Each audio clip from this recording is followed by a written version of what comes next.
ਨਵੀਨ ਸ਼ਰਮਾ ਲੈ ਕੇ ਹਾਜ਼ਰ ਹਾਂ ਪ੍ਰੋਗਰਾਮ ਖਬਰ ਤੇ ਨਜ਼ਰ। ਖਬਰ ਤੇ ਨਜ਼ਰ ਪ੍ਰੋਗਰਾਮ ਦੇ ਵਿੱਚ ਕੀ ਅਹਿਮ ਤੇ ਕੀ ਖਾਸ ਖਬਰਾਂ ਨੂੰ ਲੈ ਕੇ ਚਰਚਾ ਕਰਨ ਲਈ ਜੁੜ ਚੁੱਕੇ ਨੇ ਪੰਜਾਬ ਤੋਂ ਮਿੰਟੂ ਗੁਰਸਰੀਆ ਜੀ। ਮੇਰੀ ਸਤਿ ਸ਼੍ਰੀ ਅਕਾਲ, ਸਵਾਗਤ ਹੈ ਜੀ ਪੰਜਾਬੀ ਰੇਡੀਓ USA ਸ਼ੁਕਰੀਆ ਸਾਰਿਆਂ ਨੂੰ, ਸਤਿ ਸ੍ਰੀ ਅਕਾਲ ਜੀ। ਖਬਰ ਤੇ ਨਜ਼ਰ ਪ੍ਰੋਗਰਾਮ ਨੂੰ ਸਪਾਂਸਰ ਕਰਦੇ ਨੇ ਖਾਲਸਾ ਇੰਸ਼ੋਰੈਂਸ ਏਜੰਸੀ ਵਾਲੇ, ਜਿਨ੍ਹਾਂ ਤੋਂ ਤੁਸੀਂ ਹਰ ਤਰੀਕੇ ਦੀ ਇੰਸ਼ੋਰੈਂਸ ਲੈ ਸਕਦੇ ਹੋ। ਇੰਸ਼ੋਰੈਂਸ ਬਾਰੇ ਪਤਾ ਕਰਨ ਦੇ ਲਈ ਇਹਨਾਂ ਦਾ ਨੰਬਰ ਹੈ 408-272-2500। ਇਹ ਪਿਛਲੇ 3 ਦਹਾਕਿਆਂ ਤੋਂ ਇੰਸ਼ੋਰੈਂਸ ਬਿਜ਼ਨਸ ਦੇ ਵਿੱਚ ਸ਼ਾਨਦਾਰ ਸੇਵਾਵਾਂ ਦੇ ਰਹੇ ਨੇ। ਅਮਰੀਕਾ ਭਰ ਦੇ ਵਿੱਚ ਇੰਸ਼ੋਰੈਂਸ ਕਰਦੇ ਨੇ।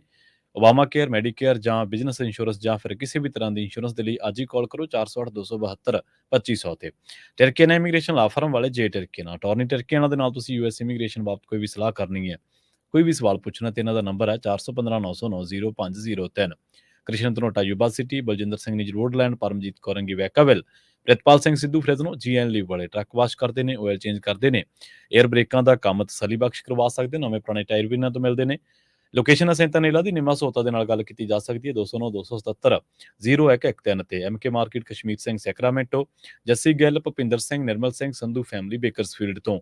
ਇਹਨਾਂ ਸਾਰੇ ਹੀ ਸਪਾਂਸਰਸ ਦਾ ਬਹੁਤ-ਬਹੁਤ ਧੰਨਵਾਦ। ਤੇ ਜੇਕਰ ਤੁਸੀਂ ਵੀ ਪੰਜਾਬੀ ਰੇਡੀਓ USA ਦੇ ਇਹਨਾਂ ਪ੍ਰੋਗਰਾਮਾਂ ਨੂੰ ਸਪਾਂਸਰ ਕਰਨਾ ਚਾਹੁੰਦੇ ਹੋ ਤਾਂ ਸਟੂਡੀਓ ਦਾ ਨੰਬਰ ਹੈ 408272 ਅੱਗੇ ਵਧਣ ਤੋਂ ਪਹਿਲਾਂ ਦੱਸਦੇ ਚੱਲੀਏ ਕਿ ਅੱਜ ਦਾ ਇਹ ਖਬਰ ਤੇ ਨਜ਼ਰ ਪ੍ਰੋਗਰਾਮ ਸਾਲ 2024 ਦੀ 11 ਜਨਵਰੀ ਦਾ ਪ੍ਰੋਗਰਾਮ ਹੈ ਤੇ ਦਿਨ ਅੱਜ ਵੀਰਵਾਰ ਹੈ।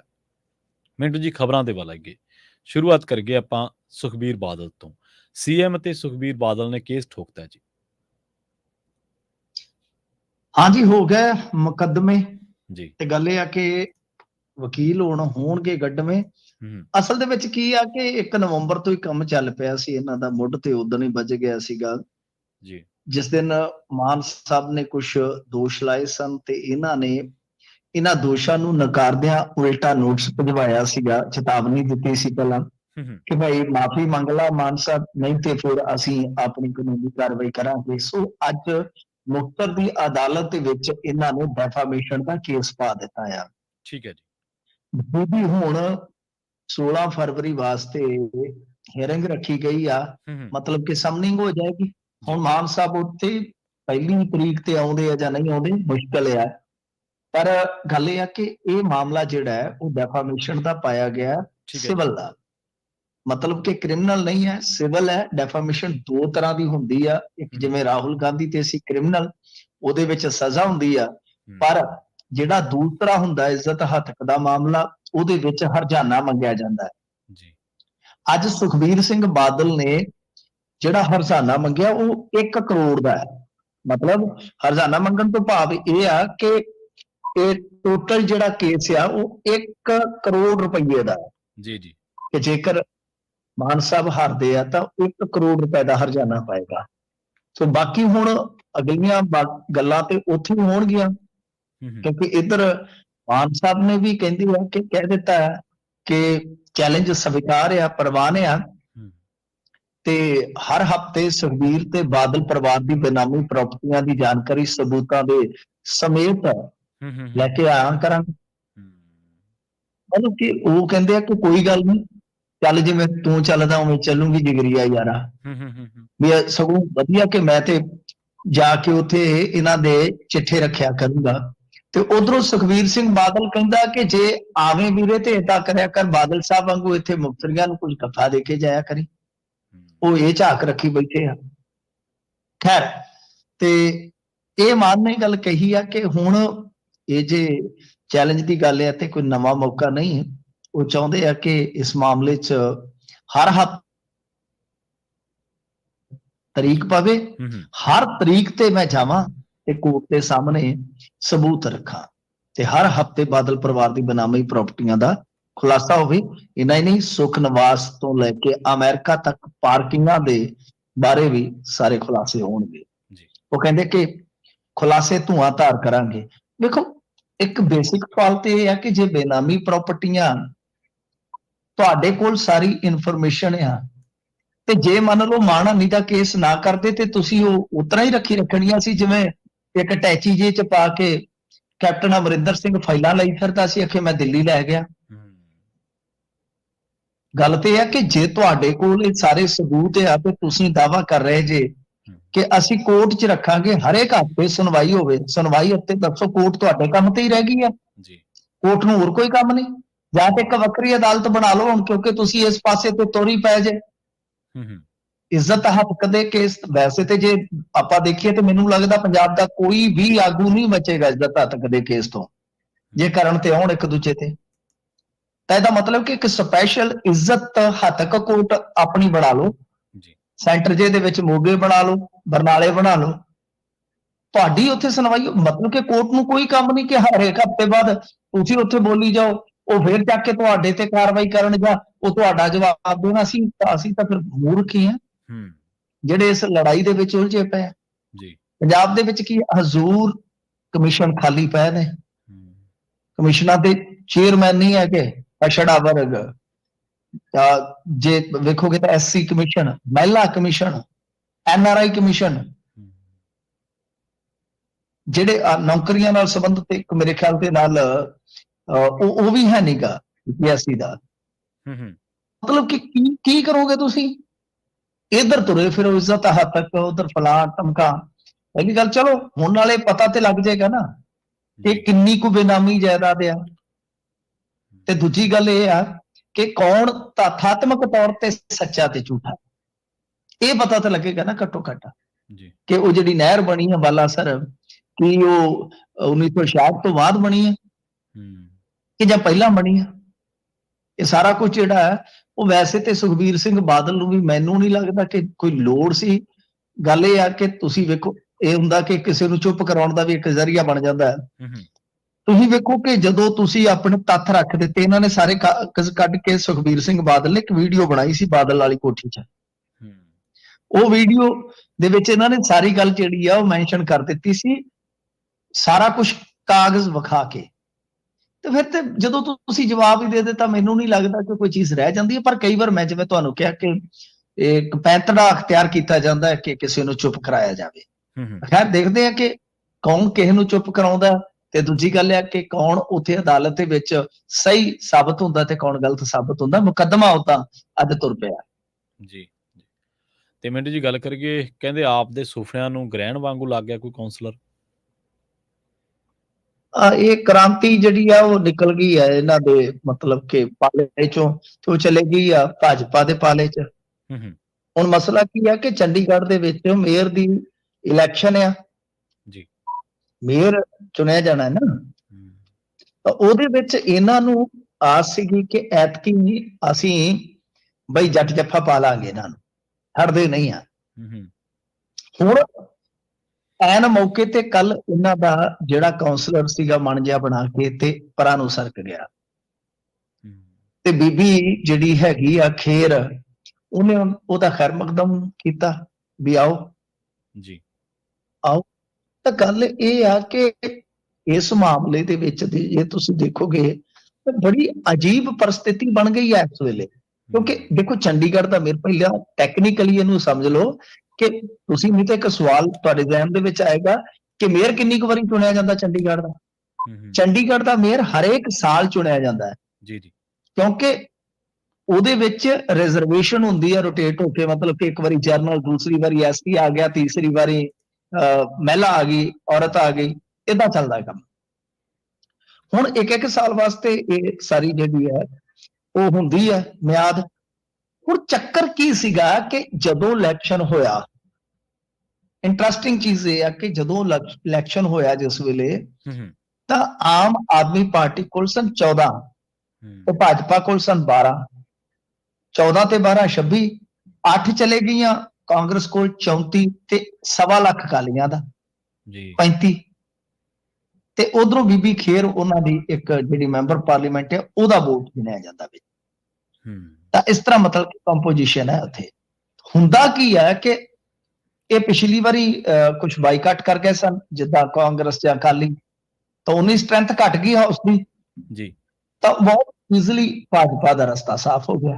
ਹੂੰ ਹੁਣ ਇਹਨਾਂ ਨੇ ਕੀ ਕੀਤਾ ਕਿ ਐਤਕੀ ਐਸਸੀ ਵਾਸਤੇ ਵਾਰੀ ਆ, ਜੀ ਤਾਂ ਤੁਸੀਂ ਹਿਸਾਬ ਲਾਓ ਕਿ 4 ਐਸਸੀ ਕਾਉਂਸਲਰ ਸੀਗੇ ਆਮ ਆਦਮੀ ਪਾਰਟੀ ਕੋਲ, ਜਦ ਕਿ ਭਾਜਪਾ ਕੋਲ 1 ਹੀ ਸੀਗਾ ਤੇ ਕਾਂਗਰਸ ਕੋਲ ਸ਼ਾਇਦ 2। ਹੂੰ ਇਸ ਤੋਂ ਪਹਿਲਾਂ ਬਬਲਾ ਤੇ ਗੁਰਚਰਨ ਟੁੱਟ ਕੇ ਭਾਜਪਾ 'ਚ ਆਲਰੇਡੀ ਆ ਚੁੱਕੇ ਸਨ। 14 ਤੇ 15 ਤੇ ਪਹਿਲਾਂ ਉਹਨਾਂ ਦੇ ਕੋਲ ਹੋ ਗਿਆ। ਤੇ ਹੋਇਆ ਕੀ ਆ ਕਿ ਲਖਬੀਰ ਬਿੱਲੂ ਉਹ ਚਲੇ ਗਿਆ। ਉਹ ਹੋ ਗਿਆ ਲਗਭਗ 15-16 ਹੋ ਗਏ ਨਾ। ਤਾਂ ਇਹ ਹੁਣ ਮਤਲਬ ਕਿ ਕਾਂਗਰਸ ਦੀ ਤੇ ਆਮ ਆਦਮੀ ਪਾਰਟੀ ਦੀ ਵੀ ਕਹਾਣੀ ਵੇਖੋ। ਉਹ ਜਿਹੜੀ ਕਾਂਗਰਸ 8 ਤੇ ਸੀ ਉਹ 6 ਤੇ ਆ ਗਈ, ਤੇ 6 ਤੇ ਆ ਗਈ ਤੇ ਉਹਦੇ ਵਿੱਚ ਕੀ ਹੋਇਆ ਕਿ ਨਾ ਇੱਕ ਬੀਬੀ ਹੋਰ ਸੀਗੀ ਜਿਹੜੀ ਕਾਂਗਰਸ ਦੀ ਕਾਉਂਸਲਰ ਸੀ, ਉਹ ਆਮ ਆਦਮੀ ਪਾਰਟੀ ਚ ਆ ਗਈ। ਮਤਲਬ ਕਿ ਨਾ ਸੌਰੀ ਆਮ ਆਦਮੀ ਪਾਰਟੀ ਦੀ ਕਾਉਂਸਲਰ ਕਾਂਗਰਸ ਚ ਆ ਗਈ, ਉਹਨਾਂ ਦੀਆਂ ਫੇਰ 7 ਹੋ ਗਈਆਂ। ਤਾਂ ਮਤਲਬ ਕਿ ਇਹ ਸਾਰਾ ਕੁਝ ਚੱਲਦਾ ਪਿਆ ਉੱਥੇ। ਹੁਣ ਗੱਲ ਇਹ ਆ ਕਿ ਜਿਸ ਤਰ੍ਹਾਂ ਮੈਂ ਤੁਹਾਨੂੰ ਦੱਸ ਦਿੱਤਾ ਕਿ ਉੱਥੇ ਇੱਕ ਲੜਾਈ ਬਹੁਤ ਵੱਡੀ ਆ ਕਿ ਜੇਕਰ ਚੰਡੀਗੜ੍ਹ ਦਾ ਮੇਅਰ ਭਾਜਪਾ ਨੂੰ ਬਣਾਉਣ ਤੋਂ ਰੋਕ ਦਿੱਤਾ ਜਾਂਦਾ ਤਾਂ ਉਹਦਾ ਪ੍ਰਭਾਵ ਵੀ ਪਵੇਗਾ। ਤਾਂ ਹੁਣ ਜ਼ੋਰ ਲੱਗਾ ਪਿਆ, ਮਤਲਬ ਕਿ ਹੁਣ ਕਾਂਗਰਸ ਦੇ ਕੋਲ ਜਿਵੇਂ ਮੈਂ ਤੁਹਾਨੂੰ ਦੱਸਿਆ ਪਹੁੰਚੋਂ ਕਿ ਫਿਰ 6-7 ਅਕਾਲੀ ਦਲ ਕੋਲ ਇੱਕ ਕਾਉਂਸਲਰ ਆ, ਬਾਕੀ ਲੜਾਈ ਇੱਧਰ ਆ।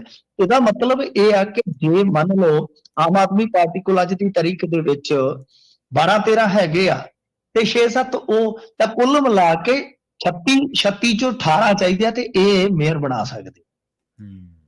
ਹੁਣ ਜਿਹੜੀ ਕਾਂਗਰਸ ਆ ਉਹ ਪੱਤੇ ਨਹੀਂ ਖੋਲ ਰਹੀ, ਉਹ ਇਦਾਂ ਚੱਲ ਰਹੇ ਨੇ ਕਿ ਵੇਖੋ ਤੇ ਫਿਰ ਫੈਸਲਾ ਕਰੋ ਹਾਲ ਦੀ ਘੜੀ। ਪਰ ਜੇ ਮੰਨ ਲਓ ਉੱਥੇ ਸਮਝੌਤਾ ਕਰ ਜਾਂਦੇ ਆ ਤਾਂ ਫਿਰ ਮੇਅਰ ਇਹਨਾਂ ਦਾ ਬਣ ਜਾਏਗਾ, ਕੋਈ ਚੱਕਰ ਨਹੀਂ ਹੈਗਾ। ਪਰ ਆਮ ਆਦਮੀ ਪਾਰਟੀ ਨੂੰ ਮਾਤ ਦੇਣ ਵਾਸਤੇ ਭਾਜਪਾ ਨੇ ਕੀਤਾ ਪ੍ਰਬੰਧ ਕਰ ਲਿਆ ਕਿ ਜੇ ਮੰਨ ਲਓ ਇਹਨਾਂ ਦਾ ਜੁਗਾੜ ਸੈੱਟ ਨਾ ਬੈਠਾ ਤੇ ਮੇਅਰ ਸਾਡਾ ਪੱਕਾ ਹੈ, ਤੇ ਉਹ ਇੱਕ ਜਿਹੜਾ ਘਟਦਾ ਵੱਧਦਾ ਕੋਈ ਸ਼ੰਕਾ ਸੰਸਾ ਹੈਗਾ ਉਹ ਉਹਨਾਂ ਨੇ ਲੈ ਆਂਦਾ।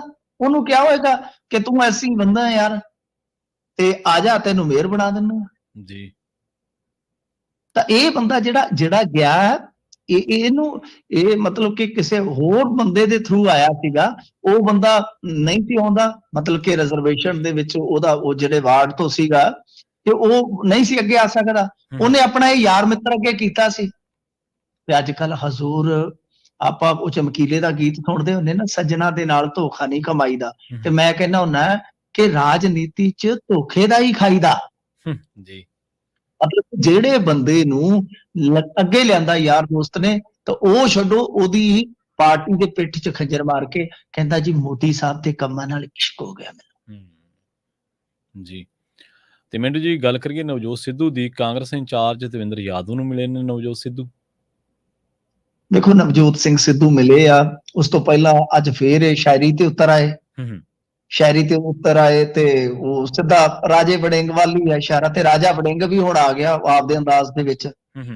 ਰਾਜਾ ਵੜਿੰਗ ਵੀ ਤੁਹਾਨੂੰ ਪਤਾ ਹੀ ਆ ਕੀ ਕੁਝ ਕਹਿਣ ਡਿਆ ਵਾ ਕਿ ਮੈਂ ਟੀਕਾ ਲਾ ਦਿੱਤਾ ਤੇ ਫੇਰ ਏਦਾਂ ਤੇ ਉਦਾਂ। ਪਤਾ ਨਹੀਂ ਕਿਉਂ ਇਹ ਕਾਂਗਰਸੀਆਂ ਦਾ ਹੁਣ ਹਾਲ ਜਿਹੜਾ ਹੈ ਉਹ ਇਸ ਤਰ੍ਹਾਂ ਦਾ ਹੋ ਗਿਆ ਕਿ ਇਹਨਾਂ ਦਾ ਪਤਾ ਹੀ ਨਹੀਂ ਹੈ ਕੋਈ ਕਿੰਨੇ ਕਿਹਦੇ ਨਾਲ ਕਿਹੜੇ ਵੇਲੇ ਲੜ ਪੈਣਾ, ਕਿੱਥੇ ਲੜ ਪੈਣਾ। ਹੁਣ ਇਹ ਅੱਜ ਮਿਲੇ ਆ ਨਵਜੋਤ ਸਿੰਘ ਸਿੱਧੂ, ਦਵਿੰਦਰ ਯਾਦਵ ਹੋਰਾਂ ਨੇ ਵੀ ਇਹ ਗੱਲ ਆ ਕੇ ਆਖੀ ਆ ਬਾਹਰ ਕਿ ਭਾਈ ਜਿਹੜੀ ਪਹਿਲੀ ਰੈਲੀ ਸੀਗੀ, ਜਿੱਦਣ ਮੀਟਿੰਗ ਸੀਗੀ, ਵੀ ਉਹ ਇਹਨਾਂ ਦੀ ਪਹਿਲਾਂ ਰੱਖੀ ਹੋਈ ਸੀਗੀ, ਤਦ ਕਰਕੇ ਉਹਨਾਂ ਨੇ ਮੈਨੂੰ ਇਨਫੋਰਮ ਕਰਕੇ ਕੀਤੀ ਆ। ਪਰ ਪ੍ਰਵੀਨ ਜੀ ਅਨੁਸ਼ਾਸਨ ਦਾ ਸਵਾਲ ਵਾਰ-ਵਾਰ ਉੱਠਦਾ ਰਿਹਾ ਤੇ ਉਹ ਉੱਥੇ ਇਸ ਕਰਕੇ ਵੀ ਰਿਹਾ ਹੈ। ਰਾਜਾ ਵੜਿੰਗ ਕਹਿੰਦਾ ਹੈ ਕਿ ਜਿਹੜੇ ਬੰਦਿਆਂ ਨੂੰ ਕਾਂਗਰਸ ਨੇ ਕੱਢਿਆ ਜੀ, ਤੁਸੀਂ ਫੜਾ ਕੇ ਮਾਈਕ ਮੰਚ ਤੋਂ ਤੇ ਸਾਡੇ ਉਲਟ ਬੁਲਵਾ ਦਿੰਦੇ ਜੇ, ਦੱਸੋ ਇਹ ਕੀ ਆ, ਅਸੀਂ ਕੀ ਕਰੀਏ। ਫਿਰ ਇਹ ਤੋਂ ਇਲਾਵਾ ਜੀ ਰਾਜਾ ਵੜਿੰਗ ਨੇ ਹੋਰ ਵੀ ਗੱਲਾਂ ਕਹੀਆਂ ਕਿ ਸਿੱਧੂ ਦਾ ਅਸੀਂ ਇੱਜ਼ਤ ਮਾਨ ਬੜਾ ਕਰਦੇ ਹਾਂ, ਪਰ ਕਈ ਵਾਰ ਨਾ ਭੁਲੇਖਾ ਹੀ ਹੁੰਦਾ ਕੁਝ ਬੰਦੇ ਨੂੰ, ਉਹਨੂੰ ਆਈ ਮੀ ਤੇ ਮਾਈ ਸੈਲਫ ਤੋਂ ਅੱਗੇ ਕੁਝ ਨਹੀਂ ਦਿੰਦਾ। ਇਹ ਹੁਣ ਤੁਸੀਂ ਦੇਖ ਲਓ, ਹੁਣ ਇੱਥੋਂ ਤੱਕ ਕਹਿ ਦਿੱਤਾ ਕਿ ਪਹਿਲਾਂ ਇਹਨੇ ਮਨਮੋਹਨ ਸਿੰਘ ਨੂੰ ਭੰਡਿਆ, ਫਿਰ ਬੀਬੀ ਸੋਨੀਆ ਗਾਂਧੀ ਨੂੰ, ਰਾਹੁਲ ਗਾਂਧੀ ਨੂੰ ਭੰਡ ਕੇ ਤੇ ਸਾਡੀ ਪਾਰਟੀ 'ਚ ਆ ਗਏ। ਨਾ ਤੇ ਨਹੀਂ ਲਿਆ ਸਿੱਧਾ ਵੀ ਕੁਝ ਲੋਕ ਏਦਾਂ ਦੇ ਆ ਗਏ। ਮਤਲਬ ਕਿ ਇੱਥੋਂ ਤੱਕ ਗੱਲ ਪਹੁੰਚੀ ਪਈ ਆ, ਤੁਸੀਂ ਅੰਦਾਜ਼ਾ ਲਾ ਲਓ ਕਿ ਕਿੰਨਾ ਕਲੇਸ਼ ਜਿਹੜਾ ਉਹ ਇਹਨਾਂ ਦਾ ਵੱਧ ਗਿਆ। ਕਲੇਸ਼ ਤੇ ਹਜ਼ੂਰ ਇੱਥੋਂ ਤੱਕ ਵਧਿਆ ਪਿਆ ਕਿ ਕਾਂਗਰਸੀ ਇੱਕ ਆਗੂ ਦੇ ਘਰੇ ਡਿਨਰ ਪਾਰਟੀ ਸੀਗੀ ਆ ਬੀਤੀ ਰਾਤ। ਇੱਕ ਬਹੁਤ ਵੱਡੇ ਕਾਂਗਰਸੀ ਦੇ ਘਰੇ ਜਦੋਂ ਡਿਨਰ ਪਾਰਟੀ ਕੀਤੀ ਗਈ ਆ ਤਾਂ ਉਹਦੇ ਚ ਕੀ ਆ ਕਿ ਮਤਲਬ ਕਿ ਨਵਜੋਤ ਸਿੰਘ ਸਿੱਧੂ ਨੇ ਤੇ ਜਾਣਾ ਹੀ ਕੀ ਸੀਗਾ ਉਸ ਲੀਡਰ ਨਾਲ, ਤੇ ਥੋੜੇ ਦਿਨ ਪਹਿਲਾਂ ਹੀ ਹੋਈ ਆ ਤੂੰ ਘੱਟ ਮਿੱਠੀ ਤੂੰ ਮੈਂ ਹੂੰ ਹੂੰ ਜਦ ਕਿ ਉਹਦੇ ਵਿੱਚ ਇੱਕ ਚੀਜ਼ ਹੋਰ ਉੱਭਰ ਕੇ ਆ ਰਹੀ ਆ ਕਿ ਉੱਥੇ ਰਾਜਾ ਵੜਿੰਗ ਦੇ ਨਾਲ ਜੁੜੇ ਜਿਹੜੇ ਬੰਦੇ ਸੀ ਉਹ ਵੀ ਪਾਲਾ ਬਦਲਦੇ ਨਜ਼ਰ ਆਏ ਨੇ ਕੁਝ। ਹੂੰ ਕਿਉਂਕਿ ਉੱਥੇ ਸ਼ੱਕ ਇਹ ਪੈਦਾ ਕੀਤਾ ਗਿਆ ਹੈ ਜਾਂ ਸ਼ੱਕ ਇਹ ਪ੍ਰਗਟਾਇਆ ਜਾ ਰਿਹਾ, ਜਿਹਦੀ ਗੱਲ ਮੈਂ ਤੁਹਾਨੂੰ ਦੱਸੀ ਵੀ ਸੀ, ਸ਼ਾਇਦ ਤੁਹਾਨੂੰ ਯਾਦ ਹੋਏਗਾ ਕਿ ਦਿੱਲੀ ਦੇ ਵਿੱਚ ਇੱਕ ਬਹੁਤ ਵੱਡਾ ਲੀਡਰ ਉੱਥੇ ਕੰਨ 'ਚ ਫੂਕ ਕੋਈ ਹੋਰ ਮਾਰ ਆਇਆ ਤੇ ਇੱਥੇ ਆ ਕੇ ਕੋਈ ਹੋਰ ਉਹ ਲਲਕਾਰਾ ਮਾਰਦਾ। ਹੂੰ ਹੂੰ ਉਸੇ ਗੱਲ ਤੋਂ ਕੁਝ ਬੰਦੇ ਜਿਹੜੇ ਪਾਲਾ ਬਦਲ ਕੇ ਮਤਲਬ ਕਿ ਇਹ ਤੇ ਗੱਲ ਕਹਿੰਦੇ ਆ ਕਿ ਨਵਜੋਤ ਸਿੰਘ ਸਿੱਧੂ ਨੂੰ ਕੱਢੋ ਪਾਰਟੀ ਚੋਂ। ਜੀ ਇਸ ਗੱਲ ਤੇ ਸਾਰੇ ਇੱਕ ਮਤ ਨੇ, ਹੂੰ ਪਰ ਮਤਲਬ ਕਿ ਸਾਰੇ ਦੇ ਸਾਰੇ ਰਾਜਾ ਵੜਿੰਗ ਨਾਲ ਵੀ ਨਹੀਂ ਖਲੋਤੇ, ਜੀ ਜਿਵੇਂ ਮੈਂ ਤੁਹਾਨੂੰ ਦੱਸਿਆ। ਜੀ ਇਹ ਸਾਰੀਆਂ ਚੀਜ਼ਾਂ ਜਿਹੜੀਆਂ ਕਾਂਗਰਸ ਦੇ ਅੰਦਰ ਇੰਨੀਆਂ ਜ਼ਿਆਦਾ ਵਾਪਰੀਆਂ ਨੇ ਤੇ ਕੁਝ ਵੀ ਨਹੀਂ ਜਿੰਨੀਆਂ ਕੋ ਆਪਾਂ ਦੱਸ ਰਹੇ ਹਾਂ, ਹੂੰ ਬਹੁਤ ਕੁਝ ਹੈ ਆਉਣ ਵਾਲੇ ਦਿਨਾਂ 'ਚ ਤੁਸੀਂ ਵੇਖਿਓ ਜੇ ਇਹਨਾਂ ਦਾ ਕੰਮ ਸੂਚਨਾ ਆਇਆ ਤਾਂ ਇਹ ਹੁਣ ਸੜਕ ਤੇ ਆ ਗਈਆਂ। ਹੂੰ ਤਾਂ ਸੂਰਤ ਹਾਲ ਹੈ ਕਿ ਗੱਠਜੋੜ ਹੋਏਗਾ ਕਿ ਨਹੀਂ, ਉਹ ਤੇ ਸਵਾਲ ਹੀ ਕਿਤੇ ਪਿੱਛੇ ਰਹਿ ਗਿਆ। ਹੁਣ ਤੇ ਇਹ ਆ ਵੀ ਇਹਨਾਂ ਦਾ ਜਿਹੜਾ ਆਪਸ ਦੇ ਵਿੱਚ ਗੱਠਜੋੜ ਇਹ ਬਣਿਆ ਰਹੇਗਾ ਕਿ ਨਹੀਂ ਕਾਂਗਰਸੀਆਂ ਦਾ। ਹੂੰ ਉਧਰੋਂ ਇਹਨਾਂ ਨੇ ਯਾਤਰਾ ਦਾ ਐਲਾਨ ਕਰ ਦਿੱਤਾ, ਜੀ ਮਤਲਬ ਕਿ ਰਾਜਾ ਵੜਿੰਗ ਨੇ ਯਾਤਰਾ ਦਾ ਐਲਾਨ ਕਰ ਦਿੱਤਾ ਕਿ ਪੰਜਾਬ ਦੇ ਵਿੱਚ ਯਾਤਰਾ ਕੱਢਾਂਗੇ। ਤੇ ਉਸ ਯਾਤਰਾ ਦੇ ਵਿੱਚ ਜੇ ਇਹ ਮੰਨ ਲਓ ਇਸੇ ਤਰ੍ਹਾਂ ਲੜਦੇ ਝਗੜਦੇ ਰਹੇ ਤਾਂ ਫਿਰ ਵੱਖ-ਵੱਖ ਹਲਕਿਆਂ 'ਚ ਉਹਦਾ ਅਸਰ ਕਿਹੋ ਜਿਹਾ ਹੋਏਗਾ ਤੁਸੀਂ ਅੰਦਾਜ਼ਾ ਲਾ ਲਓ। ਹੂੰ, ਜੀ ਬਿਲਕੁਲ। ਤੇ ਮਿੰਟੂ ਜੀ ਗੱਲ ਕਰੀਏ ਜੇਲ੍ਹ ਇੰਟਰਵਿਊ ਮਾਮਲੇ ਦੇ ਵਿੱਚ ਸਰਕਾਰ ਲਈ ਮੁਸ਼ਕਲਾਂ ਖੜੀਆਂ ਹੋ ਗਈਆਂ ਜੀ। ਦੇਖੋ ਜੇਲ੍ਹ ਇੰਟਰਵਿਊ ਦੇ ਮਾਮਲੇ 'ਚ ਜਿਹੜੀ ਸੁਣਵਾਈ ਹੋਈ ਆ ਹੂੰ ਹੂੰ ਉਹਦੇ 'ਚ ਇਹਨਾਂ ਨੇ ਆਖਿਆ ਜੀ ਸਾਨੂੰ ਨਾ 6 ਤੋਂ ਕੋਈ 18 ਕੁ ਮਹੀਨੇ ਦਾ ਵਕਫਾ ਦੇ ਦਿਓ ਹੂੰ ਤੇ ਅਸੀਂ ਸਾਰੇ ਉਪਕਰਨ ਵਗੈਰਾ ਜਿਹੜੇ ਫਿੱਟ ਕਰ ਦਿਆਂਗੇ, ਮਤਲਬ ਕਿ ਵਿਵਸਥਾ ਜਿਹੜੀ ਹੈ ਐ ਚਕਾ ਚੌਬੰਦ ਕਰ ਦਿਆਂਗੇ। ਠੀਕ ਹੈ ਜੀ। ਕੋਰਟ ਨੇ ਆਖਿਆ ਕਿ ਇੰਨਾ ਲੰਮਾ ਸਮਾਂ ਨਹੀਂ ਲਈਦਾ ਹੂੰ ਵੀ ਇਹਦੇ ਤੇ ਹੁਣ ਨਾ ਤੁਸੀਂ ਦੁਬਾਰਾ ਆਓ, ਜੀ ਵਿਚਾਰ ਬਣਾ ਕੇ ਆਓ। ਕਹਿੰਦੇ ਯਾਰ ਕੀ ਤੁਹਾਡੀ ਇੱਜ਼ਤ ਕੀ ਹੈ ਦੱਸੋ ਹੂੰ, ਸਰਕਾਰ ਨੂੰ, ਕੀ ਇੱਜ਼ਤ ਹੈ ਯਾਰ ਤੁਹਾਡੀ। ਤੁਹਾਡੇ ਏਡੀਜੀਪੀ ਵਿਚਾਰੇ ਮਾਫੀਆਂ ਮੰਗਦੇ ਕਦੇ ਇਸ ਅਦਾਲਤ 'ਚ, ਇਹ ਸੱਚੀਓ ਗੱਲ ਕਹੀ ਹੈ ਹਾਈ ਕੋਰਟ ਨੇ ਜੀ ਸਰਕਾਰ ਨੂੰ ਕਿ ਤੁਹਾਡੇ ਕਰਕੇ ਬਈ ਤੁਹਾਡੇ ਏਡੀਜੀਪੀ ਕਦੇ ਕਿਸੇ ਅਦਾਲਤ 'ਚ ਮਾਫੀ ਪੈ ਮੰਗਦੇ, ਕਦੇ ਕਿਸੇ ਅਦਾਲਤ 'ਚ। ਹੂੰ, ਇਹ ਕੀ ਹਾਲ ਹੈ ਤੁਹਾਡਾ ਜਦੋਂ ਤੁਸੀਂ ਇਹੋ ਜਿਹੀਆਂ ਟਿੱਪਣੀਆਂ ਸੁਣੋ ਇੱਕ ਐਡੀ ਵੱਡੀ ਅਦਾਲਤ ਤੋਂ, ਤੇ ਕਿਤੇ ਨਾ ਕਿਤੇ ਕੁਝ ਗਲਤ ਆ ਨਾ। ਪਰ ਇਹਨਾਂ ਦੇ ਭਗਤਾਂ ਨੂੰ ਪੁੱਛ ਲਓ, ਇਹਨਾਂ ਦੇ ਵੀ ਭਗਤ ਹੈ ਨਾ ਮੋਦੀ ਹੋਰਾਂ ਵਾਂਗੂ, ਹਾਂਜੀ ਹਾਂਜੀ ਬਿਲਕੁਲ। ਇਹਨਾਂ ਨੂੰ ਪੁੱਛ ਲਓ, ਉਹ ਕਹਿੰਦੇ ਤੁਹਾਨੂੰ ਤੁਸੀਂ ਕਹਿੰਦੇ ਜੇ ਹੂੰ, ਤੁਸੀਂ ਤੇ ਅੰਨੇ ਜੇ, ਤੁਹਾਨੂੰ ਤੇ ਬਈ ਮਤਲਬ ਕਿ ਕੁਝ ਨਜ਼ਰ ਹੀ ਨਹੀਂ ਆਉਂਦਾ। ਹੂੰ, ਹੁਣ ਦੱਸੋ ਕਿੱਥੋਂ ਅੱਖਾਂ ਦਾ ਇਲਾਜ ਕਰਾਈਏ, ਕਿੱਥੋਂ ਸੁਰਮਚੂ ਪਾਈਏ ਅੱਖਾਂ 'ਚ। ਜੀ ਇਹ ਗੱਲ ਇਹ ਆ ਕਿ ਹਾਈ ਕੋਰਟ ਦੇ ਇੱਕ ਜੱਜ ਨੇ ਪੇਪਰ ਤੇ ਟਿੱਪਣੀ ਕੀਤੀ ਸੀਗੀ ਪਿੱਛੇ ਜੇ ਹੂੰ ਕਿ ਯਾਰ ਤੁਸੀਂ ਕਿਉਂ ਸਾਡਾ ਸਮਾਂ ਜਾਇਆ ਕਰਦੇ ਹੋ, ਹਰੇਕ ਮਾਮਲੇ 'ਚ ਹੀ ਤੁਹਾਡਾ ਹਾਲ ਆ ਹੂੰ, ਕਿ ਕਦੇ ਤੁਸੀਂ ਨਿਯਮ ਬਣਾ ਤੇ ਲੈਂਦੇ ਹੋ, ਕਦੇ ਉਹਦਾ ਪਾਲਣਾ ਕਰਨਾ ਵੀ ਸਿੱਖ ਲਓ। ਜੀ ਤੇ ਤੁਸੀਂ ਤੁਹਾਡਾ ਸਭ ਤੋਂ ਜ਼ਿਆਦਾ ਰਫੜ ਪੈਂਦਾ ਕਿ ਜੇ ਕੋਈ ਭਰਤੀ ਕੱਢਦੇ ਹੋ ਤਾਂ ਉਹਦਾ ਰੌਲਾ ਇੱਥੇ ਆ ਜਾਂਦਾ ਹੈ, ਹੂੰ, ਜੇ ਕੋਈ ਹੋਰ ਕੋਈ ਬਣਾਉਣੇ ਹੋ ਲਿਸਟ ਤੇ ਤਾਂ ਰੌਲਾ ਇੱਥੇ ਆ ਜਾਂਦਾ। ਤਾਂ ਗੱਲ ਇਹ ਆ ਕਿ ਇਹ ਚੀਜ਼ ਜਿਹੜੀ ਆ ਉਹ ਠੀਕ ਕਰਨ ਦੀ ਜ਼ਰੂਰਤ ਆ। ਤਾਂ ਮਤਲਬ ਕਿ ਇਹਨਾਂ ਨੇ ਸਮਾਂ ਮੰਗਿਆ ਸੀਗਾ 6 ਮਹੀਨੇ ਤੋਂ 2 ਸਾਲ ਦਾ ਕਿ ਸਾਨੂੰ ਸਮਾਂ ਦਿਓ। ਸਮਾਂ ਅਦਾਲਤ ਨੇ ਆਖਿਆ ਨਾ ਇੰਨਾ ਨਹੀਂ, ਏਦਾਂ ਨਹੀਂ ਚੱਲਣਾ ਕਿ ਤੁਸੀਂ ਇੱਕ ਮਨ ਬਣਾ ਕੇ ਆਓ ਕਿ ਘੱਟ ਤੋਂ ਘੱਟ ਕਿੰਨੇ ਸਮੇਂ 'ਚ ਸਾਰਾ ਕੁਝ ਕਰ ਸਕਦੇ ਜੇ। ਤਾਂ ਹੁਣ ਇਹ ਲੈ ਕੇ ਜਾਣਗੇ ਆਪਣਾ ਸਾਰਾ ਮਾਸਟਰ ਪਲਾਨ ਕਿ ਕੀ ਕੁਝ ਕਰਨਾ, ਹੂੰ, ਤਾਂ ਫਿਰ ਗਾਂ ਵੇਖੋ ਛੇਤੀ ਕੀਤੇ ਆ ਉਹ ਜਾਨ ਨਹੀਂ ਛੱਡਦੇ। ਤੇ ਇੱਕ ਹੋਰ ਮਾਮਲਾ ਚਲੇ ਗਿਆ ਪਿੱਛੇ ਹਾਈ ਕੋਰਟ 'ਚ। ਜੀ ਵੇਖੋ ਜਦੋਂ ਕਿਸਮਤ ਮਾੜੀ ਹੋਵੇ ਨਾ, ਦਹੀਂ ਨਾਲ ਵੀ ਦਾੜ ਟੁੱਟ ਜਾਂਦੀ ਆ। ਇਹ ਕੀ ਹੋਇਆ ਕਿ ਉੱਥੇ ਚੱਲ ਹੀ ਰਿਹਾ ਸੀ ਕੰਮ, ਇੱਕ ਮਾਮਲਾ ਹੋਰ 4-5 ਕਿਲੋ ਹੈਰੋਇਨ ਦਾ ਨਿਕਲ ਆਇਆ। ਕਹਿੰਦੇ ਜੀ ਬੰਦਾ ਤੇ ਜੇਲ੍ਹ 'ਚ ਬੈਠਾ ਨੇ ਹੈਰੋਇਨ ਪਾਕਿਸਤਾਨ 'ਚੋਂ ਮੰਗਾ ਲਈ। ਹਾਈ ਕੋਰਟ ਨੇ ਆਖਿਆ ਉਰੇ ਆ ਜਾਓ ਆ ਜਾਓ ਆ ਜਾਓ ਆ ਜਾਓ। ਇਹ ਕੀ ਚੱਕਰ ਆ ਬਈ, ਬੰਦਾ ਜੇਲ੍ਹ 'ਚ ਬੈਠਾ ਤੇ ਹੈਰੋਇਨ ਪਾਕਿਸਤਾਨ 'ਚੋਂ ਮੰਗਾ ਰਿਹਾ, ਉਹ ਵੀ ਪੈ ਗਿਆ ਸਿਆਪਾ ਨਾਲ। ਜੀ ਜੀ ਸੋ ਇਹ ਕਹਿ ਲਓ ਕਿ ਇੱਕ ਮੁੱਠ ਚੁੱਕ ਦੂਜੀ ਤਿਆਰ ਵਾਲਾ ਹਿਸਾਬ ਕਿਤਾਬ ਹੋਇਆ ਬੈਠਾ। ਇਸ ਇੰਟਰਵਿਊ ਦੇ ਮਾਮਲੇ 'ਚ ਸਰਕਾਰ ਹਾਲ ਦੀ ਘੜੀ ਕਸੂਤੀ ਆ। ਜੀ ਪਤਾ ਨਹੀਂ ਮਿੰਟੂ ਜੀ ਕਿਹਦਾ ਇਹ ਅਦਾਲਤਾਂ ਦੇ ਵਿੱਚ ਸਰਕਾਰ ਦਾ ਚੱਕਰ ਹੈ। ਪਿਛਲੇ ਦਿਨੀ ਤੁਸੀਂ ਆਪਾਂ ਖਬਰ ਕੀਤੀ ਸੀਗੀ ਕਿ ਲਾਰੈਂਸ ਬਿਸ਼ਨੋਈ ਤੇ ਜੱਗੂ ਭਗਵਾਨਪੁਰੀਆ ਸਿੱਧੂ ਮੂਸੇਵਾਲੇ ਦੇ ਕਤਲ ਮਾਮਲੇ ਦੇ ਵਿੱਚ, ਉਸ ਮਾਮਲੇ 'ਚ ਪੁਲਿਸ ਨੇ ਅਦਾਲਤ ਦੇ ਵਿੱਚ ਜਿਹੜੀ ਉਹਨਾਂ ਨੇ ਕਿਹਾ ਕਿ ਸਾਡੀ ਕੋਈ ਸ਼ਮੂਲੀਅਤ ਨਹੀਂ, ਅਦਾਲਤ ਦੇ ਵਿੱਚ ਕੋਈ ਜਵਾਬ ਹੀ ਨਹੀਂ ਦਾਇਰ ਕੀਤਾ। ਤੇ ਦੂਜਾ ਜਿਹੜਾ ਤਾਜ਼ਾ ਮਾਮਲਾ ਉਹ ਸੁਖਪਾਲ ਖਹਿਰਾ ਦਾ ਜਿਹੜਾ ਦੂਜਾ ਕੇਸ ਪਿਆ ਹੁਣ ਸੁਭਾਨਪੁਰ ਥਾਣੇ ਵਾਲਾ, ਉਸ ਮਾਮਲੇ ਦੇ ਵਿੱਚ ਪਹਿਲਾਂ ਤਾਂ FIR ਦਰਜ ਕਰ ਲਈ, ਜਦੋਂ ਜ਼ਿਰਾ ਹੋਈ ਉਹਦੀ ਜ਼ਮਾਨਤ ਅਰਜ਼ੀ ਤੇ ਇਹ ਕਹਿੰਦੇ ਜੀ ਹਲੇ ਸਾਡੇ ਕੋਲੇ ਪੂਰੇ ਫੈਕਟ ਨਹੀਂ, ਸਾਨੂੰ ਤਰੀਕ ਦੇ ਦਿਓ, ਅਸੀਂ ਅਗਲੀ ਤਰੀਕ ਤੇ ਲੈ ਆਵਾਂਗੇ ਪੂਰੇ ਫੈਕਟ ਜਿਹੜੇ ਇਸ ਮਾਮਲੇ ਨਾਲ ਜੁੜੇ। ਨਹੀਂ ਉਹ ਤੇ 3 ਦਿਨ ਹੋ ਗਏ ਨੇ, ਹੂੰ ਉੱਥੇ ਲਗਾਤਾਰ 3 ਤਰੀਕਾਂ ਪੈ ਗਈਆਂ ਜ਼ਮਾਨਤ ਦੀਆਂ। ਜੀ ਜੀ ਤੇ ਰਿਕਾਰਡ ਬੰਦਾ ਪੁੱਛੇ ਪਹਾੜਾਂ ਦੀਆਂ ਕੰਦਰਾਂ ਚੋਂ ਲਿਆਉਣਾ ਜੇ ਚੁੱਕ ਕੇ। ਜੀ ਬਿਲਕੁਲ ਬਿਲਕੁਲ। ਇਹ ਰਿਕਾਰਡ ਤੁਹਾਡੇ ਕੋਲ ਹੈ ਨਹੀਂਗਾ ਤੇ ਜੱਜ, ਮੈਨੂੰ ਤੇ ਜੱਜ ਤੇ ਸਮਝ ਨਹੀਂ ਆਉਂਦੀ ਕੀ ਹਿਸਾਬ ਕਿਤਾਬ ਆ। ਕਿ ਰਿਕਾਰਡ ਨਹੀਂ ਲਿਆ ਰਹੇ ਤੇ ਉਹਨਾਂ ਨੂੰ ਖਿੱਚੋ, ਜਿਹੜਾ ਉੱਥੇ ਜਿਹੜਾ ਆਈਓ ਆ ਜਾਂ SSP। ਹਾਂਜੀ ਹਾਂਜੀ ਬਿਲਕੁਲ। ਨਹੀਂ ਰਿਕਾਰਡ ਕਿਉਂ ਨਹੀਂ ਹੈਗਾ? ਜਦੋਂ ਤੁਸੀਂ FIR ਕੱਟੀ ਹੈ ਤੇ ਬਿਨਾਂ ਕਿਸੇ ਠੋਸ ਜਾਣਕਾਰੀ ਤੋਂ ਕੱਟ ਲੈ। ਅਰੇ ਉਹ ਬੰਦੇ ਕਿੱਥੋਂ ਲਿਆਉਣਗੇ ਜੀ? ਮੈਂ ਤੁਹਾਨੂੰ ਉਦੋਂ ਹੀ ਕਿਹਾ ਸੀ, ਉਹ 2 ਨਕਾਬਪੋਸ਼ ਕਿੱਥੋਂ ਲਿਆਉਣਗੇ? ਤੁਸੀਂ ਬੰਦਾ ਰਿਮਾਂਡ ਤੇ ਲੈ ਲਿਆ, ਫਰਜ਼ ਕਰੋ ਮੇਰੇ ਤੇ ਤੁਸੀਂ ਕਹਿ ਦਿੱਤਾ ਕਿ ਤੂੰ ਸਾਡੇ ਘਰੇ 2 ਬੰਦੇ ਭੇਜੇ ਆ, ਮੈਨੂੰ ਰਿਮਾਂਡ ਤੇ ਲੈ ਲਿਆ ਜੀ, ਮੈਨੂੰ ਮੰਨ ਲਓ 2 ਦਿਨ 3 ਦਿਨ ਰਿਮਾਂਡ ਤੇ ਰੱਖਿਆ, ਤੇ ਜੱਜ ਨੇ ਪੁੱਛਣਾ ਰਿਮਾਂਡ ਤੇ ਰੱਖ ਕੇ ਕੀ ਤੁਸੀਂ ਇਹਦੇ ਤੇ ਕੀ ਐਕਸਪੈਰੀਮੈਂਟ ਤੁਸੀਂ ਕਰਦੇ ਸੋ ਸਿਹਤ ਵਿਗਿਆਨ ਦੇ? ਪੁੱਛਗਿੱਛ ਵਾਸਤੇ ਲਗਾਇਆ ਜੇ ਤੇ ਕੀ ਕਿੱਥੇ ਆ ਬੰਦੇ, ਕੋਈ ਲੱਗਾ ਪਤਾ ਜੀ? ਤੇ ਜੋ ਕਹਿੰਦੇ ਨਹੀਂ ਜੀ ਨਹੀਂ ਉਹ ਨਕਾਬਪੋਸ਼, ਉਹਦੇ ਜੀ ਕਿਸੇ ਨੂੰ ਭੁਲੇਖਾ ਪੈ ਗਿਆ ਸੀ। ਏਦਾਂ ਥੋੜੀ ਅਦਾਲਤਾਂ ਚੱਲਦੀਆਂ। ਸੋ ਗੱਲ ਇਹ ਆ ਕਿ ਐਵੀਡੈਂਸ ਤੇ ਤੁਹਾਨੂੰ ਪੇਸ਼ ਕਰਨੇ ਹੀ ਪੈਣਗੇ। ਮਿੰਟੂ ਜੀ, ਐਨਕਾਊਂਟਰਾਂ ਬਾਰੇ ਆਪਾਂ ਪਿਛਲੇ ਹਫ਼ਤਿਆਂ ਦੇ ਵਿੱਚ ਕਾਫੀ ਚਰਚਾ ਕੀਤੀ ਸੀਗੀ ਕਿ ਪੁਲਿਸ ਦੇ ਜਿਹੜੇ ਐਨਕਾਊਂਟਰ ਨੇ ਕਿਵੇਂ ਉਹਨਾਂ ਤੇ ਸਵਾਲ ਉੱਠਣ ਲੱਗੇ ਨੇ, ਤੇ ਹੁਣ ਇੱਕ ਹੋਰ ਐਨਕਾਊਂਟਰ ਜੇ ਤੇ ਸਵਾਲ ਉੱਠੇ ਨੇ, ਜ਼ੀਰਾ ਪੁਲਿਸ ਐਨਕਾਊਂਟਰ ਤੇ ਸਵਾਲ ਉੱਠੇ ਨੇ ਜੀ। ਇਹਦੇ ਚ ਦੇਖੋ 2 ਬੰਦੇ ਮਰ ਗਏ ਸਨ, ਨੌਜਵਾਨ ਹੀ ਸੀਗੇ, ਤੇ ਇੱਕ ਜਿਹੜਾ ਉਹ ਜ਼ਖਮੀ ਆ। ਉਹਦੇ ਵਿੱਚ ਇੱਕ ਦੀ ਤੇ 4 ਮਹੀਨਿਆਂ ਦੀ ਪ੍ਰੈਗਨੈਂਟ ਹੈ ਵਾਈਫ। ਉਹ ਕਹਿੰਦੀ ਆ ਕਿ ਨਾ ਤੇ ਮੇਰਾ ਘਰ ਵਾਲਾ ਨਸ਼ਾ ਖਾਂਦਾ ਸੀਗਾ, ਹੈ ਵੀ ਹੌਲੀ ਜਿਹੀ ਉਮਰ ਦਾ ਹੀ ਸੀ, ਤੇ ਨਾ ਹੀ ਉਹਦੇ ਤੇ ਕੋਈ ਪਰਚਾ ਦਰਜ ਸੀ।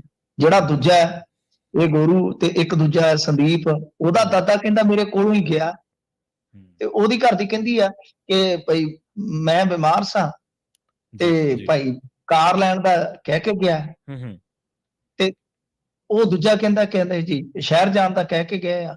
ਇੱਕ ਹੋਰ ਸੀ, ਉਹ ਚੰਡੀਗੜ੍ਹ ਕੈਬ ਚਲਾਉਂਦਾ ਹੈ। ਅੱਛਾ, ਹੁਣ ਪੁਲਿਸ ਵਾਲੇ ਕਹਿੰਦੇ ਨੇ ਜੀ ਕਿ ਇਹ ਤਸਕਰ ਸੀ, ਅਸੀਂ ਇਹਨਾਂ ਨੂੰ ਰੋਕਿਆ, ਜਦ ਫਾਇਰ ਕੀਤੇ ਇਹਨਾਂ ਨੇ ਤਾਂ ਉਲਟਾ ਜਦੋਂ ਫਿਰ ਅਸੀਂ ਫਾਇਰਿੰਗ ਕੀਤੀ ਆ ਤੇ ਮਰ ਗਏ।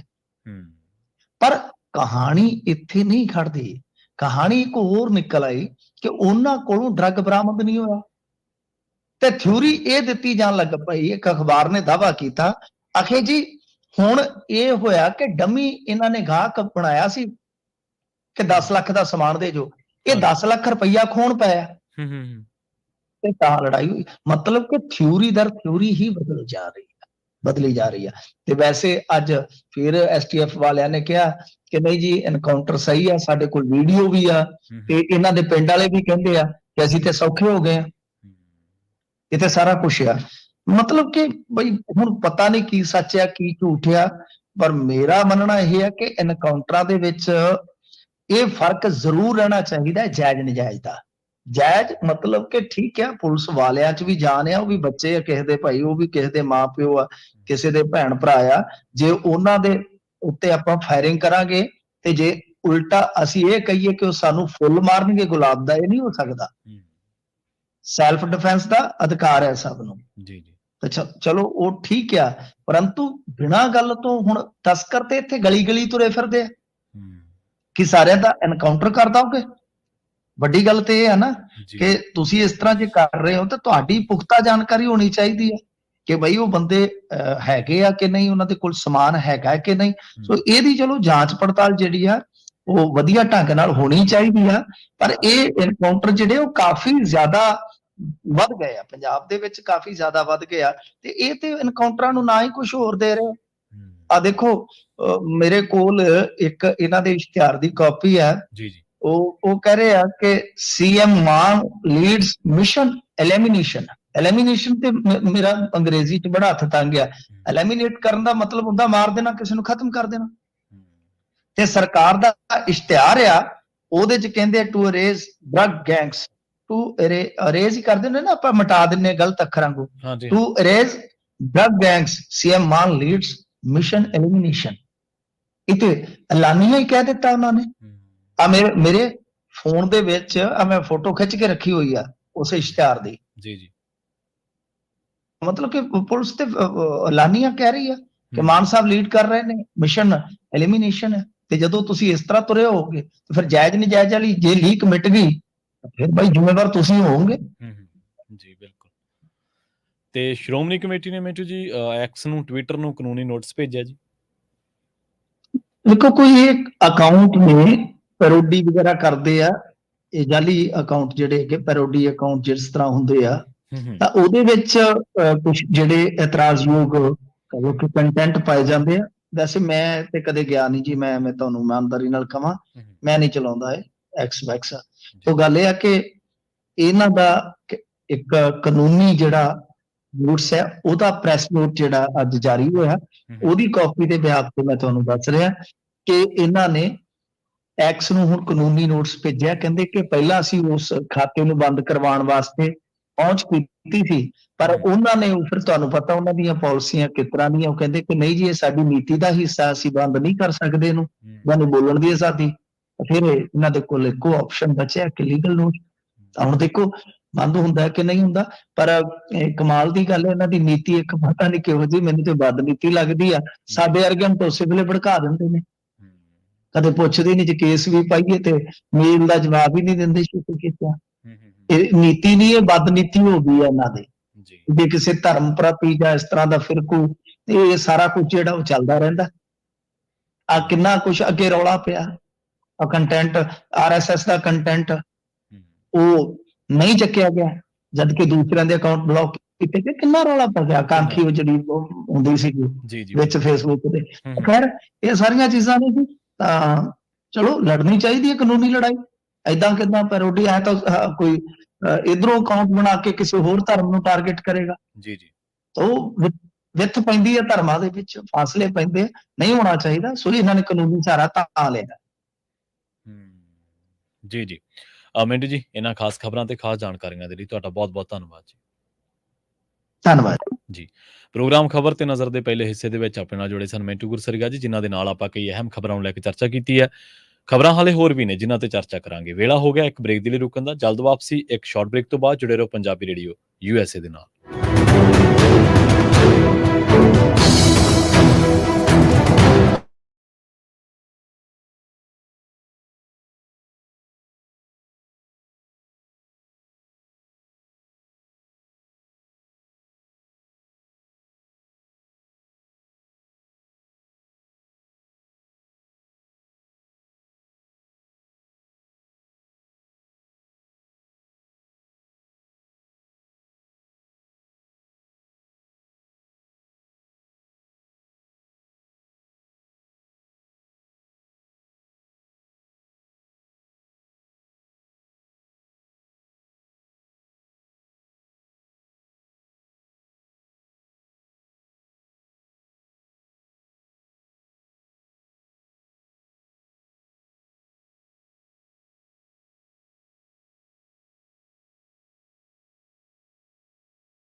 ਹੋਏ ਹੋ ਪੰਜਾਬੀ ਰੇਡੀਓ ਯੂਐਸਏ ਦੇ ਨਾਲ ਤੇ ਬ੍ਰੇਕ ਤੋਂ ਪਾਰ ਆਪਣੇ ਨਾਲ ਇਸ ਪ੍ਰੋਗਰਾਮ ਦੇ ਅਖੀਰਲੇ ਹਿੱਸੇ ਦੇ ਵਿੱਚ ਜਿਵੇਂ ਜੁੜਦੇ ਨੇ ਡਾਕਟਰ ਗੁਰਜੋਤ ਸਿੰਘ ਜੀ ਜੁੜ ਚੁੱਕੇ ਨੇ। ਡਾਕਟਰ ਸਾਹਿਬ ਸਤਿ ਸ਼੍ਰੀ ਅਕਾਲ ਜੀ, ਸਵਾਗਤ ਹੈ Punjabi radio USA.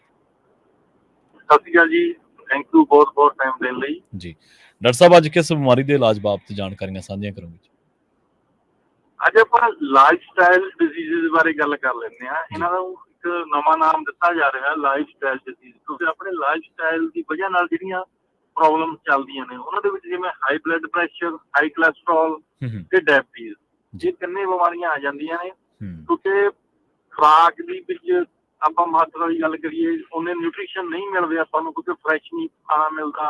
Life style ਆਪਣਾ ਇਦਾਂ ਦਾ ਹੋ ਗਿਆ ਵੀ ਐਕਸਰਸਾਈਜ਼ ਬਹੁਤ ਘੱਟ ਗਈ ਤੇ ਪਸੀਨਾ ਤਾਂ ਬਿਲਕੁਲ ਹੀ ਨਹੀਂ ਆਉਂਦਾ ਹੈਗਾ। ਇਹਦੀ ਵਜ੍ਹਾ ਨਾਲ ਹਾਈ ਕੋਲੈਸਟਰੋਲ ਹੋ ਜਾਂਦਾ, ਹਾਈ ਬਲੱਡ ਪ੍ਰੈਸ਼ਰ ਹੋ ਜਾਂਦਾ, ਡਾਇਬਟੀਜ਼, ਇਹ ਤਿੰਨੇ ਬਿਮਾਰੀਆਂ ਇੱਕ ਦੂਜੇ ਨਾਲ ਅਟੈਚ ਨੇ। ਸਭ ਤੋਂ ਪਹਿਲਾਂ ਸ਼ੁਰੂਆਤ ਹੁੰਦੀ ਹੈ ਤੁਹਾਡੇ ਲਿਵਰ ਤੋਂ, ਜਦੋਂ ਖੂਨ ਗਾੜਾ ਹੋਣਾ ਸ਼ੁਰੂ ਹੋ ਜਾਂਦਾ ਉਹਦੇ ਨਾਲ ਫਿਰ ਦੇਖੋ ਗਾੜੀ ਚੀਜ਼ ਨੂੰ ਪੰਪ ਕਰਨ ਨੂੰ ਫਿਰ ਜ਼ੋਰ ਲੱਗਦਾ ਹਾਰਟ ਦਾ, ਤੇ ਉਹਦਾ ਫਿਰ ਕੀ ਆ ਹਾਈ ਬਲੱਡ ਪ੍ਰੈਸ਼ਰ ਹਾਈ ਹੋਣਾ ਸ਼ੁਰੂ ਹੋ ਜਾਂਦਾ। ਇੰਗਲਿਸ਼ ਦਵਾਈਆਂ ਦੇ ਵਿੱਚ ਆਪਾਂ ਇਹ ਚੀਜ਼ਾਂ ਨੂੰ ਸਪਰੈਸ ਕਰਦੇ ਹਾਂ, ਆਪਾਂ ਨੂੰ ਹਰ ਰੋਜ਼ ਗੋਲੀ ਖਾਣੀ ਪੈਂਦੀ ਆ, ਆਪਾਂ ਉਹਨੂੰ ਦਬਾ ਦਿੰਦੇ ਹਾਂ। ਜਦ ਕਿ ਆਯੁਰਵੈਦਿਕ ਦੇ ਵਿੱਚ ਅਸੀਂ ਉਹਦਾ ਰੂਟ ਕਾਜ਼ ਦੇਖਦੇ ਹਾਂ। ਹੁਣ ਹੋ ਸਕਦਾ ਡਾਇਬਟੀਜ਼ ਤੇ ਹਾਈ ਬਲੱਡ ਪ੍ਰੈਸ਼ਰ ਦਾ ਜਿਹੜਾ ਰੂਟ ਕਾਜ਼ ਆ ਤੁਹਾਡਾ ਲਿਵਰ ਹੋਵੇ, ਜਦੋਂ ਲਿਵਰ ਨੂੰ ਆਪਾਂ ਨੇ ਠੀਕ ਕਰ ਲਿਆ ਨਾਲ ਦੂਜੀਆਂ ਬਿਮਾਰੀਆਂ ਵੀ ਠੀਕ ਹੋ ਜਾਣੀਆਂ ਨੇ। ਪਰ ਆਪਾਂ ਏਦਾਂ ਨਹੀਂ ਕਰਦੇ ਹੈਗੇ। ਹੁਣ ਮਾਡਰਨ ਮੈਡੀਸਨ ਆਪਾਂ ਤਾਂ ਗੋਲੀਆਂ ਦੀ ਲੱਗੇ ਹੋਏ ਆ ਸਾਰੇ ਅੱਜ ਕੱਲ੍ਹ, ਉਹ ਗੋਲੀਆਂ ਦੇ ਸਾਈਡ ਇਫੈਕਟ ਬਹੁਤ ਭੈੜੇ ਨੇ ਜੀ। ਹੁਣ ਜਿਹੜੀ ਹਾਈ ਕੋਲੈਸਟਰੋਲ ਦੀ ਤੇ ਡਾਇਬਟੀਜ਼ ਦੀ ਗੋਲੀ ਆ ਉਹ ਗੂਗਲ ਤੇ ਵੀ ਆਪਾਂ ਸਰਚ ਕਰ ਸਕਦੇ ਹਾਂ। ਉਹ ਮੇਲਜ਼ ਦੇ ਵਿੱਚ ਮਰਾਨਾ ਕਮਜ਼ੋਰੀ ਲੈ ਕੇ ਆਉਂਦੀ ਆ, ਬਹੁਤ ਜ਼ਿਆਦਾ ਥਕਾਵਟ ਰਹਿਣ ਲੱਗ ਜਾਂਦੀ ਆ, ਕੰਮ ਕਰਨ ਨੂੰ ਜੀ ਨਹੀਂ ਕਰਦਾ, ਜਿੰਨੇ ਵੀ ਮਿਨਰਲਸ ਨੇ ਵਿਟਾਮਿਨਸ ਨੇ ਉਹ ਸਾਰੇ ਯੂਰਿਨ ਰਾਹੀਂ ਬਾਹਰ ਜਾਣ ਲੱਗ ਜਾਂਦੇ ਨੇ।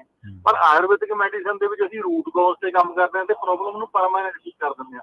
ਤੁਹਾਨੂੰ ਲਾਈਫ ਟਾਈਮ ਲਈ ਕੋਈ ਗੋਲੀ ਖਾਣ ਦੀ ਲੋੜ ਨਹੀਂ ਪੈਣੀ। ਇਹ ਨਹੀਂ ਵੀ ਤੁਹਾਨੂੰ ਸਾਰੀ ਉਮਰ ਦਵਾਈਆਂ ਖਾਣੀਆਂ ਪੈਣਗੀਆਂ। 2 ਤੋਂ 3 ਮਹੀਨੇ ਦਾ ਇਲਾਜ ਹੁੰਦਾ, ਉਹਦੇ ਵਿੱਚ ਹੀ ਪਰਮਾਨੈਂਟ ਪ੍ਰੋਬਲਮ ਦਾ ਸੋਲੂਸ਼ਨ ਹੋ ਜਾਂਦਾ ਵਿਦਆਊਟ ਐਨੀ ਸਾਈਡ ਇਫੈਕਟ।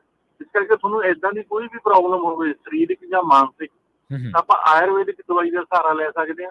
ਤੁਸੀਂ ਸੰਪਰਕ ਕਰ ਸਕਦੇ ਹੋ ਜੋਤ ਆਯੁਰਵੈਦਿਕ ਸੈਂਟਰ ਨਾਲ 647 465 2800 647 465 2800 ਜਾਂ jotayurvedic.com ਤੋਂ ਵੀ ਇਨਫੋਰਮੇਸ਼ਨ ਲਈ ਜਾ ਸਕਦੀ ਹੈ।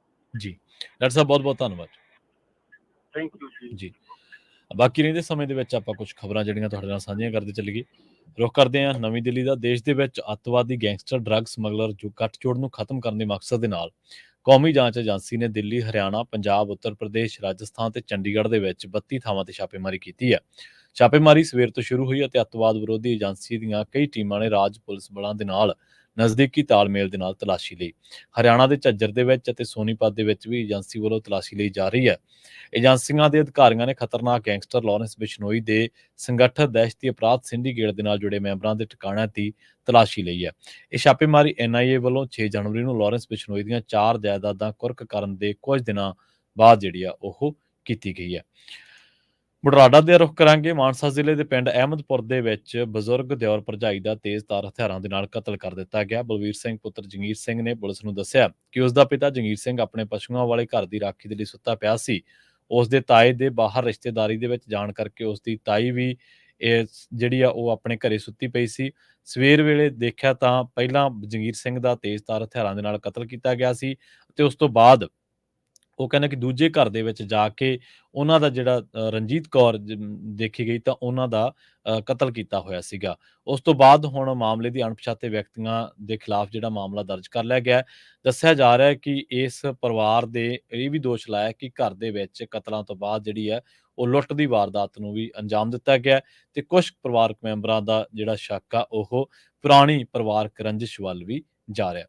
ਗੱਲ ਕਰੀਏ ਪੰਜਾਬ ਦੇ ਮੌਸਮ ਦੀ। ਮੌਸਮ ਵਿਭਾਗ ਨੇ ਦੱਸਿਆ ਕਿ ਪੰਜਾਬ ਤੇ ਹਰਿਆਣਾ ਕੜਾਕੇ ਦੀ ਠੰਡ ਦੀ ਲਪੇਟ ਦੇ ਵਿੱਚ ਨੇ। ਹਰਿਆਣਾ ਦੇ ਨਾਰਨੌਲ ਦਾ ਘੱਟੋ ਘੱਟ ਤਾਪਮਾਨ 2.5 ਡਿਗਰੀ ਸੈਲਸੀਅਸ ਦਾ ਜਿਹੜਾ ਦਰਜ ਕੀਤਾ ਗਿਆ, ਸਭ ਤੋਂ ਠੰਡਾ ਰਿਹਾ ਤੇ ਭਿਵਾਨੀ ਦੇ ਵਿੱਚ ਵੀ ਠੰਡੀ ਰਾਤ ਦਾ ਤਾਪਮਾਨ 3.9 ਡਿਗਰੀ ਸੈਲਸੀਅਸ ਰਿਕਾਰਡ ਕੀਤਾ ਗਿਆ। ਜਦੋਂ ਕਿ ਹਿਸਾਰ, ਅੰਬਾਲਾ, ਕਰਨਾਲ ਅਤੇ ਸਿਰਸਾ ਦੇ ਵਿੱਚ ਘੱਟੋ ਘੱਟ ਤਾਪਮਾਨ 5.1 ਡਿਗਰੀ ਸੈਲਸੀਅਸ, 6.6 ਤੇ 6.9 ਡਿਗਰੀ ਸੈਲਸੀਅਸ ਤੇ 6.4 ਡਿਗਰੀ ਸੈਲਸੀਅਸ ਦਰਜ ਕੀਤਾ ਗਿਆ। ਰਾਜਧਾਨੀ ਚੰਡੀਗੜ੍ਹ ਦੇ ਵਿੱਚ ਰਾਤ ਦਾ ਤਾਪਮਾਨ 6.4 ਡਿਗਰੀ ਸੈਲਸੀਅਸ ਦਰਜ ਕੀਤਾ ਗਿਆ। ਪੰਜਾਬ ਦੇ ਫਰੀਦਕੋਟ ਦੇ ਵਿੱਚ ਕੜਾਕੇ ਦੀ ਠੰਡ ਮਹਿਸੂਸ ਕੀਤੀ ਗਈ ਹੈ ਤੇ ਇੱਥੇ ਘੱਟੋ ਘੱਟ ਤਾਪਮਾਨ 3 ਡਿਗਰੀ ਸੈਲਸੀਅਸ ਦਰਜ ਕੀਤਾ ਗਿਆ। ਬਠਿੰਡਾ ਅਤੇ ਗੁਰਦਾਸਪੁਰ ਦੇ ਵਿੱਚ ਵੀ ਘੱਟੋ ਘੱਟ ਤਾਪਮਾਨ 4.2 ਡਿਗਰੀ ਸੈਲਸੀਅਸ ਅਤੇ 4.5 ਡਿਗਰੀ ਸੈਲਸੀਅਸ ਦਰਜ ਕੀਤਾ ਗਿਆ। ਅੰਮ੍ਰਿਤਸਰ, ਲੁਧਿਆਣਾ ਅਤੇ ਪਟਿਆਲਾ ਦੇ ਵਿੱਚ ਘੱਟੋ-ਘੱਟ ਤਾਪਮਾਨ 5.6, 6.3 ਅਤੇ 6.5 ਡਿਗਰੀ ਸੈਲਸੀਅਸ ਦਰਜ ਕੀਤਾ ਗਿਆ। ਇਸ ਦੇ ਨਾਲ ਹੀ ਪ੍ਰੋਗਰਾਮ ਖਬਰ ਤੇ ਨਜ਼ਰ ਨੂੰ ਆਪਾਂ ਇੱਥੇ ਹੀ ਸਮਾਪਤ ਕਰਾਂਗੇ। ਪੰਜਾਬੀ ਰੇਡੀਓ ਯੂਐਸਏ ਦੀ ਅਗਲੀ ਪੇਸ਼ਕਸ਼ ਪ੍ਰੋਗਰਾਮ ਅਪਡੇਟ ਅਮਰੀਕਾ ਪ੍ਰੋਗਰਾਮ ਦੇ ਵਿੱਚ ਅੱਜ ਵਾਰੀ ਹੈ ਅਪਡੇਟ ਟਰੱਕਿੰਗ ਸੈਗਮੈਂਟ ਦੀ। ਟਰੱਕਿੰਗ ਇੰਡਸਟਰੀ ਨਾਲ ਜੁੜੀਆਂ ਲੇਟੈਸਟ ਨਿਊਜ਼ ਦੇ ਬਾਰੇ, ਲੇਟੈਸਟ ਅਪਡੇਟ ਦੇ ਬਾਰੇ ਤੁਹਾਡੇ ਨਾਲ ਚਰਚਾ ਕੀਤੀ ਜਾਵੇਗੀ ਤੇ ਇਹਦੇ ਨਾਲ ਤੁਹਾਡੇ ਸਵਾਲਾਂ ਦੇ ਜਵਾਬ ਦਿੱਤੇ ਜਾਣਗੇ। ਪ੍ਰੋਗਰਾਮ ਦੇ ਵਿੱਚ ਜੁੜਨ ਦੇ ਲਈ ਸਟੂਡੀਓ ਦਾ ਨੰਬਰ ਹੈ 408 272 5200। ਤੁਸੀਂ ਇਸ ਨੰਬਰ ਤੇ ਕਾਲ ਕਰਕੇ ਸਟੂਡੀਓ ਦੇ ਵਿੱਚ ਜੁੜ ਸਕਦੇ ਹੋ ਤੇ ਆਪਣਾ ਸਵਾਲ ਰੱਖ ਸਕਦੇ ਹੋ। ਬਹੁਤ ਬਹੁਤ ਧੰਨਵਾਦ। ਸਤਿ ਸ਼੍ਰੀ ਅਕਾਲ। ਜੁੜੇ ਰਹੋ ਪੰਜਾਬੀ ਰੇਡੀਓ ਯੂਐਸਏ ਦੇ ਨਾਲ।